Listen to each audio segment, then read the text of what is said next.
अगर मैं आपको बताऊं कि नीट 2026 में सिर्फ 3 यूनिट से आपका 50% बायोलॉजी स्कोर बन सकता है और अगर आपने लास्ट 7 डेज में कुछ इंपॉर्टेंट बातें ध्यान में ले ली तो सिलेक्शन मुश्किल नहीं होगा। तो इस वीडियो को स्किप मत करना, क्योंकि आज मैं आपको दूंगा कुछ इंपॉर्टेंट टिप्स, जैसे कि एग्जैक्ट सिलेबस ब्रेकडाउन रहेगा उसमें, चैप्टर वाइज वेटेज रहेगी, मोस्ट कंफ्यूजिंग कंपैरिजंस क्या रहते हैं और सबसे इंपॉर्टेंट डूज एंड डोंट्स और चेकलिस्ट। हेलो स्टूडेंट्स, मैं हूं डॉक्टर राजीव कुमार, काशिब एजुकेशन से। और नीट 2026 एग्जाम 3 मई को शेड्यूल्ड है और अब टाइम है स्मार्ट रिवीजन का। Not hard work but right work. तो सबसे पहले हम पेपर पैटर्न क्या है उसके बारे में बात करते हैं। तो ओवरऑल स्ट्रक्चर की बात करते हैं।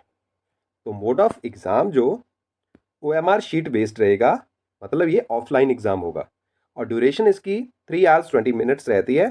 तो 2 बजे स्टार्ट होगा और 5:20 पर ये खत्म होगा। और इसमें टोटल क्वेश्चंस का नंबर जो है वो सभी सब्जेक्ट्स को मिला के, जैसे फिजिक्स, केमिस्ट्री और बायोलॉजी को मिला के 180 क्वेश्चंस रहेगा और सारे क्वेश्चन कंपलसरी होंगे इसमें। और हर एक क्वेश्चन के 4 मार्क्स होंगे, इसलिए टोटल स्कोर जो बनेगा वो दैट इज 720। बायोलॉजी को बॉटनी और जूलॉजी उसके 2 कंपोनेंट्स हैं। अब हम बात करते हैं कि कितने क्वेश्चन और कितने मार्क्स कौन सब्जेक्ट के। तो फिजिक्स में 45 क्वेश्चंस और उनके 180 मार्क्स, ऐसे ही केमिस्ट्री के 45 क्वेश्चंस 180 मार्क्स। और बायोलॉजी को बॉटनी और जूलॉजी में दो अलग अलग सब्जेक्ट के तौर पे उनके 45 मार्क्स जो क्वेश्चन है वो टोटल मिला के 90 हो गए और उनके 360 मार्क्स हो गए। मतलब हाफ मार्क्स जो है वो उनकी जो वेटेज जो है वो बायोलॉजी की रहती है। फिर हम बात करते हैं मार्किंग स्कीम की। तो मार्किंग स्कीम में एक क्वेश्चन के 4 मार्क्स हैं अगर ठीक हो गया तो, और अगर वो गलत हो गया तो उसका 1 नंबर डिडक्ट होगा, मतलब नेगेटिव मार्किंग है। और अगर आपने कोई क्वेश्चन अटेम्प्ट नहीं किया है तो उसको ना क्रेडिट मिलेगा ना उसमें से मार्क्स डिडक्ट होंगे। मतलब गोल्डन रूल क्या है कि attempt only when you are sure कि आपका 70 से 80% कॉन्फिडेंस है कि क्वेश्चन लगभग आपका आंसर सही होगा, तभी उसको अटेम्प्ट करें, अदरवाइज स्किप दैट।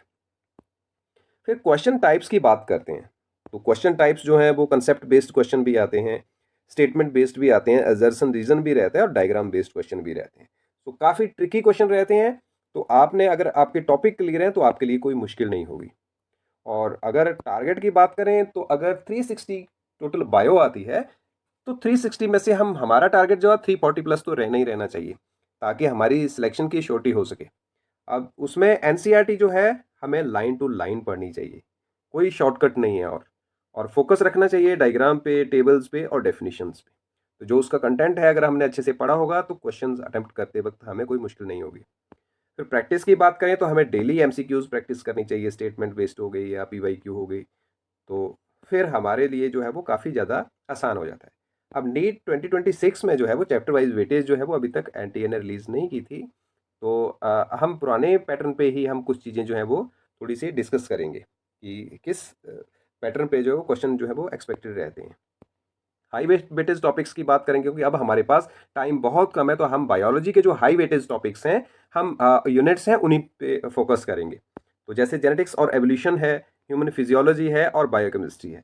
तो इनकी लगभग 20-25 तक परसेंटेज जो वो इनकी रहती है। तो हाई वेटेज यूनिट्स हैं ये, और इनको हम 1 बाय 1 डिस्कस करेंगे। इनको हम कंपैरिजन टेबल में देखते हैं यहाँ पे। तो इसको हम यूनिट और साथ में उसमें से कितने एक्सपेक्टेड क्वेश्चन रहते हैं, उनकी क्या प्रायोरिटी रहती है और नीट में क्वेश्चन स्टाइल क्या रहता है और एनसीईआरटी में कैसे हमने उसको गो थ्रू होना है। तो सबसे पहले हम बात करते हैं जेनेटिक्स और एवोल्यूशन में से। तो जेनेटिक्स में मॉलिक्यूलर बेसिस ऑफ इनहेरिटेंस, तो ये चैप्टर है, इसके लगभग 4 to 7 क्वेश्चन जो हैं वो एग्जाम में आते होते हैं और इनकी बहुत हाई वेटेज रहती है, प्रायोरिटी रहती है। जैसे कि डीएनए रेप्लिकेशन है या फिर ट्रांसक्रिप्शन है, ट्रांसलेशन, जेनेटिक कोड हो गया, लैक ऑपेरॉन और ह्यूमन जीनोम प्रोजेक्ट है। तो ये वाले टॉपिक्स जो हैं इनमें से क्वेश्चन जो है वो लगभग आते हैं। तो लाइन बाय लाइन अगर हमने एनसीईआरटी करी हुई है और उसके डायग्राम्स में से गो थ्रू हुए हम अच्छे से, तो हम लोगों को कोई मुश्किल नहीं होगी। फिर principal of inheritance and variation है, इसमें से 3 से लेके 5 तक क्वेश्चन आ सकते हैं। इसकी भी हाई वेटेज रहती है बहुत ज़्यादा। जैसे मेंडेलियन क्रॉसेज हैं, लिंकेज में से क्वेश्चन आते हैं, सेक्स लिंक्ड इनहेरिटेंस, पेडिग्री है, क्रोमोसोमल डिसऑर्डर्स हैं। तो इनमें से जो है वो फैक्ट बेस्ड क्वेश्चंस भी आ सकते हैं और इन्फॉर्मेशन उसमें से ज़्यादा होती है और उसके एग्जांपल्स आ सकते हैं, डिसीज रेशियो आ सकती है। और फिर है एवोल्यूशन। तो इसके भी 3 से लेके 5 तक क्वेश्चन रहते हैं और ये भी हाई वेटेज वाला पार्ट है। तो जैसे हार्डी-वेनबर्ग लॉ हो गया, एविडेंसेस हो गए, नेचुरल सिलेक्शन है और ह्यूमन एवोल्यूशन है। तो इनमें से भी काफ़ी एग्जांपल्स या डेफिनेशन से रिलेटेड क्वेश्चन आते हैं। फिर ह्यूमन फिजियोलॉजी की बात करें तो ये भी 25 से 30% तक इसकी जो है वो परसेंटेज रहती है। और अगर इसके चैप्टर्स की बात करें ह्यूमन फिजियोलॉजी में, तो ह्यूमन फिजियोलॉजी के ओवरऑल देखा जाए तो 10 से 15 तक क्वेश्चन जो है वो आते होते हैं। तो हाई परसेंटेज है इसके टॉप क्वेश्चंस की। तो कंसेप्ट डायग्राम या स्टेटमेंट बेस्ड क्वेश्चन रहते हैं। सबसे पहले ब्रीदिंग और एक्सचेंज ऑफ गैसेज मतलब रेस्पिरेटरी सिस्टम से क्वेश्चन आ गया। तो 2 से 3 क्वेश्चन यहाँ से भी बन जाते हैं जनरली, और हाई प्रायोरिटी होती है इसकी। और गैस ट्रांसपोर्ट या ग्राफ से रिलेटेड क्वेश्चन, और जैसे O2 और CO2 के जो कर्व्स हो गए, वहाँ से क्वेश्चन बनते हैं। फिर उसके बाद हम बात करते हैं सर्कुलेटरी सिस्टम या सर्कुलेशन और बॉडी फ्लूइड्स की। तो इसमें से भी 2-3 क्वेश्चन जो हैं वो जनरली आते हैं, और काफ़ी हाई वेटेज रहती है ये वाले टॉपिक्स की, जैसे हार्ट के डायग्राम हो गए या कार्डियक साइकिल हो गया, उसमें फ्लो और वाल्व से रिलेटेड क्वेश्चन आते होते हैं। एक्सक्रीटरी सिस्टम और एलिमिनेशन एक्सक्रीशन से क्वेश्चन 2-3 इसमें से बनते हैं, और इसकी भी हाई वेटेज रहती है, जैसे नेफ्रॉन और यूरिन फॉर्मेशन से रिलेटेड क्वेश्चन आते हैं। तो डायग्राम और स्टेप्स जो है इसमें से अच्छे से याद होने चाहिए। फिर लोकोमोशन और मूवमेंट में से भी 1 या 2 क्वेश्चन आते हैं।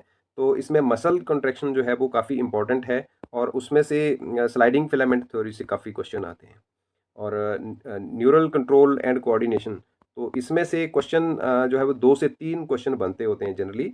और जैसे ब्रेन के जो पार्ट्स हैं, डायग्राम और फंक्शंस हैं, वो ज़रूर याद कर ले, उसको एक बार गो थ्रू हो ले।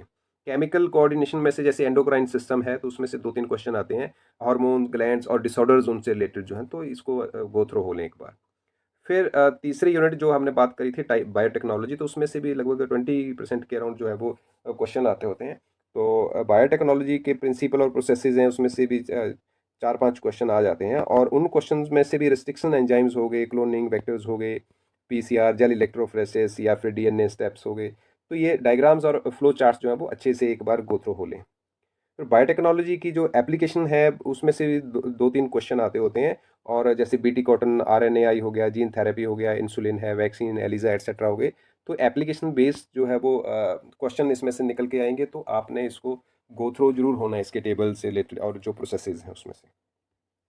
अब अगर हम सिस्टम वाइज अगर थोड़ा सा डिटेल कंपैरिजन करें, तो उसमें हम सर्कुलेटरी सिस्टम और जो respiratory system, excretory nervous system है, उनका थोड़ा थोड़ा सा टेबल में कंपैरिजन देखेंगे कि कैसे क्वेश्चन आते हैं इसमें।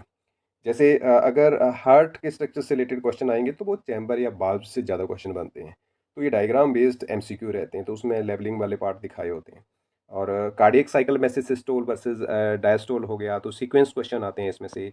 या फिर ब्लड के कंपोनेंट्स हो गए, RBC, WBC, प्लेटलेट्स, तो उसमें से फंक्शंस का कन्फ्यूजन बना होता है कि WBCs में प्लेटलेट्स या फिर RBCs इनका क्या काम है, तो थोड़ा कन्फ्यूज करके ट्रिकी क्वेश्चन बनाया होता है। अगर डबल सर्कुलेशन की बात करें, तो उसमें से पल्मोनरी वर्सेस सिस्टेमिक, उसमें डायरेक्शन बेस्ड जो है वो क्वेश्चन बने होते हैं। फिर हम बात करते हैं रेस्पिरेटरी सिस्टम, तो उसमें से कैसे क्वेश्चन आएंगे, जैसे गैस एक्सचेंज है, तो उसमें से डिफ्यूजन और एल्वियोलाई और पार्शियल प्रेशर, तो कहाँ कम कहाँ ज़्यादा कैसे होता है, तो उस वैसा वैसा क्वेश्चन बनता है। या फिर O2 ट्रांसपोर्ट से रिलेटेड क्वेश्चन आ गया, तो HB बाइंडिंग कैसे होती है, कौन कौन सी चीज़ें बाइंड करती हैं, या कर्व शिफ्ट हो गया, बोर इफेक्ट हो गया। CO2 ट्रांसपोर्ट में बाइकार्बोनेट और परसेंटेज ऑफ ट्रांसपोर्ट फॉर्म्स हो गई, या फिर लंग वॉल्यूम्स में से tidal volume, reserve volume, ERB, तो ये ग्राफ बेस्ड MCQ हो सकते हैं इसमें से।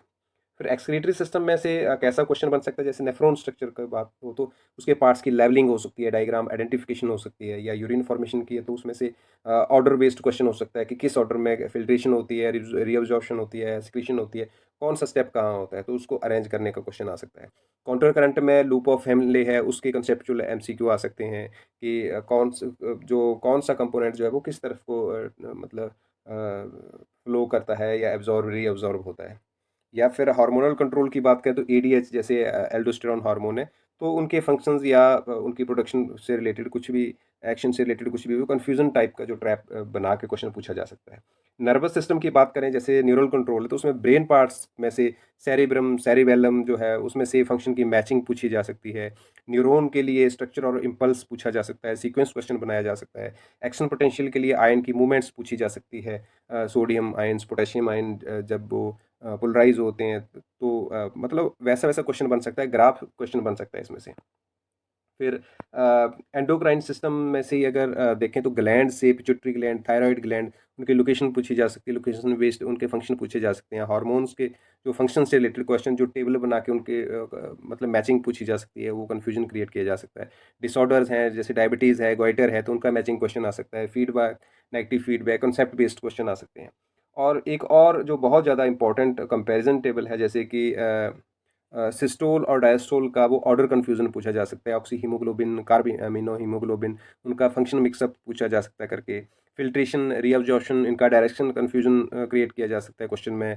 Central nervous system, peripheral nervous system हो गया, ऐसे फंक्शन ओवरलैप किया जा सकता है। हार्मोन वर्सेस एंजाइम, उनका मोड ऑफ एक्शन पूछा जा सकता है, कंसेप्ट एरर मतलब डाल के उसमें से। तो अगर अब हम देखते हैं कि बॉटनी और जूलॉजी, उनका दोनों +1 और 2 क्लासेस में जो चैप्टर्स हैं उनकी क्या परसेंटेज और क्या वेटेज रहती है। तो पहले हम बॉटनी का डिस्कस कर लेते हैं। तो चैप्टर वाइज और टॉपिक्स की बात करें तो वेटेज और परसेंटेज जो है और नंबर ऑफ क्वेश्चन किस यूनिट में से कितने पिछले साल पूछे गए हैं, उनकी हम बात कर लेते हैं। तो पहले बॉटनी की बात करते हैं। तो ये पहले जो चैप्टर हैं, ये रेड कलर में जो दिखाए गए हैं, ये +1 क्लास के। तो लिविंग वर्ल्ड में से लगभग लास्ट ईयर जो है वो एवरेज नंबर ऑफ क्वेश्चन जो है वो 0 के बराबर था। और प्लांट किंगडम में से 3 क्वेश्चन आए थे, जैसे बायोलॉजिकल क्लासिफिकेशन में से 1 क्वेश्चन आया, मॉर्फोलॉजी ऑफ फ्लावरिंग प्लांट्स में से 3 क्वेश्चन आए, और मतलब highest number of question were asked from the cell cycle, cell division. तो और फिर मतलब जो प्लांट किंगडम या फिर मॉर्फोलॉजी ऑफ फ्लावरिंग प्लांट्स हो गया, एनाटॉमी ऑफ फ्लावरिंग प्लांट्स हो गया, और प्लांट ग्रोथ और डेवलपमेंट हो गया, इसमें से 3-3 क्वेश्चन आए थे। और जो फोटोसिंथेसिस और रेस्पिरेशन इन प्लांट्स हो गया, और cell the unit of life जो है, उसमें से 2 क्वेश्चन आ गए बॉटनी के पार्ट से। और अगर हम +2 में बात करें तो उसमें से highest number of question were asked from the molecular basis of inheritance. फिर उससे कम नंबर जो है principle of inheritance and variation आ गया, जेनेटिक्स में से आ गया। और sexual reproduction in flowering plants में से 3 क्वेश्चन और बाकियों में से 2-2 क्वेश्चन आए थे। तो हाईएस्ट परसेंटेज जो है वो मॉलिक्यूलर बेसिस मतलब जो बायोटेक्नोलॉजी वाला पोर्शन है और जेनेटिक्स वाला पोर्शन है, उसमें से ज़्यादा नंबर के क्वेश्चन आ रहे थे। अगर हम ज़ूलॉजी में देखें तो एनिमल किंगडम में से जो है वो 7 क्वेश्चन आए थे एनिमल किंगडम में से। तो मतलब it is the highest percentage, मतलब लगभग 13% के अकॉर्डिंग जो है वो क्वेश्चन आए थे ज़ूलॉजी के +1 में से। और स्ट्रक्चरल ऑर्गेनाइजेशन इन एनिमल्स में से 4 क्वेश्चन आए, और बायोमोलिक्यूल्स में से 5 क्वेश्चन आए, और फिर लोकोमोशन में से 3 क्वेश्चन, और बाकी 2-2 क्वेश्चन जो थे वो ब्रीदिंग में से, सर्कुलेशन में से, एक्सक्रीशन में से, और केमिकल कोऑर्डिनेशन में से, और न्यूरल कंट्रोल कोऑर्डिनेशन में से 1 क्वेश्चन आया था। और +2 जूलॉजी में देखें तो highest number of question were asked from the biotechnology portion, principle and processes, और फिर उससे कम जो थे वो रिप्रोडक्टिव हेल्थ में से क्वेश्चन आए, बायोटेक्नोलॉजी की एप्लीकेशंस में से क्वेश्चन आए, और 3-3 क्वेश्चन जो थे वो ह्यूमन रिप्रोडक्शन में से आए, एवोल्यूशन में से आए, ह्यूमन हेल्थ एंड डिसीजेज में से आए। तो ऐसे करके जो है वो +1 और +2 की जो जो क्वेश्चन पूछे गए थे बायोलॉजी में से दोनों क्लासेस के, जूलॉजी बॉटनी के, वो ऐसे ब्रेकडाउन थे। और अब हम स्ट्रैटेजी की बात करें तो स्टूडेंट को क्या करना चाहिए कि एक तो पहली बात है कि एनसीईआरटी को point to point, line to line जो है वो गो थ्रू होना चाहिए। पर इस टाइम अब क्रूशियल टाइम है, तो अब हर चीज़ को गो थ्रू नहीं हो सकते इन 4-5-6 दिनों में। तो हम लोग जो इंपॉर्टेंट टॉपिक जो हमने अपनी स्ट्रैटेजी में रखे हुए हैं, उनके डायग्राम्स, टेबल या साइंटिस्ट के नाम हो गए, एग्जाम्पल्स हो गए, टॉपिक्स हो गए, फ्लो चार्ट, साइकिल, और प्रीवियस ईयर क्वेश्चन कैसे आए और कैसा पैटर्न था उनका, थोड़ा-सा उन पे फ़ोकस करें। और उसके बाद हम अगर हम फाइनली हम देखें कि हमें क्या-क्या चीज़ें करनी चाहिए और किन से बचना चाहिए। तो यहाँ पे कुछ पॉइंट्स हैं जो मैं आपको कहूँगा कि you should do that and you should not do that. और तो उसमें से डूज़ जो हैं वो एनसीईआरटी को लाइन बाय लाइन रिवीजन, मतलब अब हमने जो नोट्स बना रखे हुए या हमने हाइलाइट कर रखी हुई जो ज़रूरी चीज़ें, अब हम उनका रिवीजन एक बार गो थ्रू ज़रूर हों। और प्रीवियस ईयर क्वेश्चन जो है 10 ईयर्स वाले में से जो हमने चैनल बना रखे हुए, मतलब जो जो जहाँ जहाँ हमने हाईलाइट करे, पॉइंट बनाए, नोट्स बनाए, उनको गो थ्रू होना है। और डेली जो है वो मॉक टेस्ट लेना है, ताकि हमें प्रैक्टिस हो जाए, टाइम मैनेजमेंट भी हो जाए। और मॉक टेस्ट हमने जो है वो एक टाइम रखना है 2 o'clock टू 5:20, मतलब जो उस दिन टेस्ट का टाइम है हमने वही रखना है। तो इससे हमारी जो थोड़ा सा सिटिंग टाइमिंग है या जो हमारा स्टेमिना है वो भी हमारा मतलब बनेगा। और स्मार्ट अटेम्प्ट स्ट्रैटेजी करनी चाहिए कि हमें प्लानिंग के साथ जो है वो अटेम्प्ट करनी चाहिए कि जो क्वेश्चन हमें आसानी से आते हैं हम वो करें पहले फेस में, और जो हमें मतलब डाउटफुल हैं लेकिन आते हैं, तो वो वाले हम सेकंड फेस में करें। तो और जो नहीं आते उनको हम अवॉइड करें। तो इससे हमें एनालिसिस हो जाएगा कि हम कितनी अटेम्प्टेशन कर सकते हैं। और डायग्राम्स और टेबल्स को ज़रूर रिवाइज़ करें, और अपनी जो नींद है, अपनी जो बॉडी है, मतलब उसका ख़ास ख़्याल रखें। अगर आप अच्छी नींद लोगे, जो आपकी 6-7 घंटे की है, तो उससे जो है वो आपकी सेहत भी ठीक रहेगी और मेंटली भी आप फिट रहोगे। तो स्टे काम एंड फोकस्ड, तो अपने सिर्फ पेपर पे ध्यान देना है, आपने इधर-उधर के ज़्यादा गॉसिपिंग में नहीं पड़ना, या जो लोग जिनसे डिस्कस करके या मतलब बात करके अगर आपको मतलब एक नेगेटिविटी आए, तो ऐसी चीज़ों से आपने दूर रहना है। और डोंट्स में जो है, डोंट स्टार्ट न्यू टॉपिक्स। अब ऐसी चीज़ें नहीं छेड़ देनी है आपने कि जो अब आपने पहले प्लानिंग में नहीं रखी हुई थी, या नई बुक को स्टार्ट कर देना पढ़ने। और ओवर अटेम्प्ट नहीं करने क्वेश्चन, जो नहीं आते उनको छोड़ दो। डोंट कंपेयर विद अदर्स, दूसरों के साथ अपने नॉलेज को कंपेयर नहीं करना कि मेरी तैयारी ऐसी है और उसकी ऐसी है, तो मुश्किल होगी आपको। Don't panic after mock score, मतलब मॉक स्कोर अगर आपका कम आ रहा है तो आपने पैनिक नहीं होना, ज़्यादा आ रहा है तो ज़्यादा खुश नहीं होना। अ, क्योंकि वहाँ पे पेपर का स्टाइल जो है वो डिफरेंट भी हो सकता है, उसका डिफ़िकल्टी लेवल भी डिफरेंट हो सकता है। तो वो अटेम्प्ट करने के बाद ही पता चलेगा। Don't study late night randomly. ऐसा नहीं है कि मतलब अपने रूटीन से हट के आपने जो पूरी-पूरी रात पढ़ना है, तो आपकी जो नींद की वजह से डिस्टर्बेंस रहेगी और परफॉर्मेंस आपकी कम आ जाएगी। डोंट चेंज स्ट्रैटेजी नाउ, तो जैसे ही आपकी स्ट्रैटेजी आपने पहले से प्लानिंग करके रखी हुई है, वैसे ही आपने उसी तरीके से आप अपने आप को मैनेज करना है। सो कुछ चेकलिस्ट है जिसका आपने ख्याल रखना है, जैसे कि एग्ज़ाम के टाइम जो है, वो एडमिट कार्ड आपने टाइमली डाउनलोड कर लेना है, और उसमें जो इंस्ट्रक्शंस लिखी हुई हैं, उनको प्रॉपर्ली जो है वो गो थ्रू होना है, और किसी और से भी थोड़ा-सा मतलब अपने अलावा जो है मतलब कह देना फैमिली मेंबर को कि आप भी एक बार गो थ्रू हो लीजिए। क्योंकि इसमें से कई बार रिक्वायर्ड चीज़ें रहती हैं कि आपने ये करके आना है, ये नहीं करके आना, ये पहन के आना, ये नहीं पहन के आना। तो वो चीज़ें जो हैं, वो सारी गो थ्रू हो लेनी है उसमें से। उसमें टाइमिंग भी लिखी होती है कितने बजे पहुँचना है, तो अगर हम इंस्ट्रक्शन नहीं पढ़ेंगे, मे बी हमें वहाँ जाके पता चले कि अब करना है, लेकिन उस टाइम आपके पास पैनिक होने के अलावा और कोई सॉल्यूशन नहीं होगा। आपने पासपोर्ट साइज़ फ़ोटो ज़रूर रखनी है अपने पास, जो कि जैसी आपने अपलोड करी हुई है, और वैलिड आईडी प्रूफ़ रखनी है, आधार कार्ड अच्छा प्रूफ़ है, और प्रूफ़ भी हो सकता है कोई। और ट्रांसपेरेंट जो है आपने पेन रखना है, बॉल पेन रखना है, जो कि आपने ओएमआर में अटेम्प्टेशन में यूज़ करना है। और सेंटर, जो आपका एग्ज़ाम सेंटर रहेगा, उसपे टाइमली आपने पहुँचना है। हो सकता है उस जगह का आपको पता ना हो, तो अगर आप पहले ही लेट चले हो, तो फिर वहाँ पे जाके आपकी एंट्री मुश्किल हो सकती है लास्ट में। तो एक चीज़ याद रखनी है कि सिलेक्शन उन्हीं लोगों का होता है जो कम गलती करते हैं। ऐसा नहीं कि आपने सारे के सारे क्वेश्चन कर दिए और आपकी सिलेक्शन पक्की हो जाएगी, आपने बहुत ज़्यादा क्वेश्चन सही करे थे। अगर आपने ज़्यादा क्वेश्चन गलत कर दिए, तो मे बी वो आपके सही क्वेश्चंस को भी नेगेटिव मार्किंग से स्कोर को नीचे ला सकते हैं। अगर आपको ये स्ट्रैटेजी हेल्पफुल लगी हो, तो इस वीडियो को अपने दोस्तों के साथ ज़रूर शेयर करें, और चैनल को सब्सक्राइब करें, क्योंकि यहाँ आपको मिलेगा कंप्लीट नीट गाइडेंस और हाई वेटेज सीरीज और लास्ट मोमेंट रिवीजन।